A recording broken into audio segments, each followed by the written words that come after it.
I first heard of Sri Anantananda, the Himalayan mystic, from a traveler in Rishikesh who claimed to have seen the saint levitating during meditation.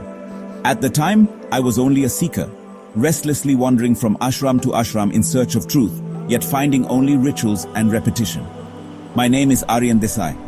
I was 24 when my life changed.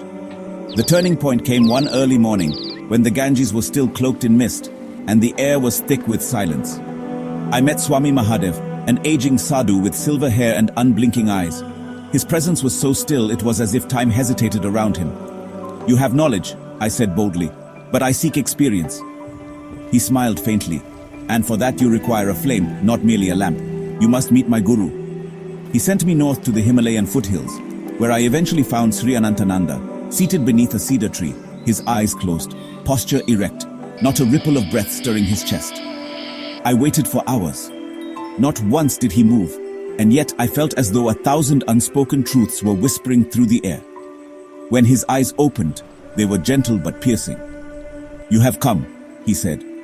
It was not a question. Under his guidance, I was introduced to a meditation technique known as Kriya Yoga, the very same practice that Paramhansa Yogananda brought to the West nearly a century ago under the direction of his guru, Swami Sri Yukteswar. "This is not breath control," the master explained. "It is life force control. The breath is merely the outer garment of prana. Still the breath, and you still the mind. Withdraw your energy from the senses, and you begin to see the soul." In the early days I struggled. My knees ached, my thoughts raced, and doubts clouded my will. One night I confessed, "Master, I don't think I'm progressing." He nodded. "Because you still think you are the doer. The ego must step aside. Let the technique work upon you like sunlight upon a bud. Trust in your guru. That surrender opens the inner door." That was when I remembered the story from Autobiography of a Yogi, where Yogananda, as a young Mukunda, tried to run away to the Himalayas, believing he could find God alone. But it was only upon meeting his guru, Sri Yukteswar, that his real journey began. "The path to the infinite is paved with humility and the footsteps of a guide," Sri Yukteswar had told him. Months passed, and then one still evening something shifted. As I practiced Kriya Yoga, focusing deeply on the spine, drawing energy upward with breath and will, I felt my body vanish into stillness. My thoughts dissolved like mist in sunlight. I was aware, not of myself, but of a presence, silent, boundless, eternal.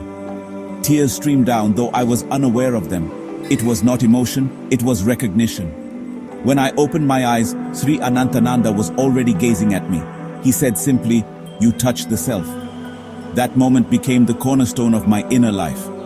Not an escape from the world, but an entrance into it. A way to live consciously, anchored in the soul. I understood then what Yogananda meant when he said, "The soul loves to meditate, for in contact with the spirit lies its greatest joy." From that day I practiced faithfully. Not for visions, not for power, but to live in harmony with the divine current flowing through all things. And above all, I learnt, a technique may open the door, but it is the guru who gives you the key.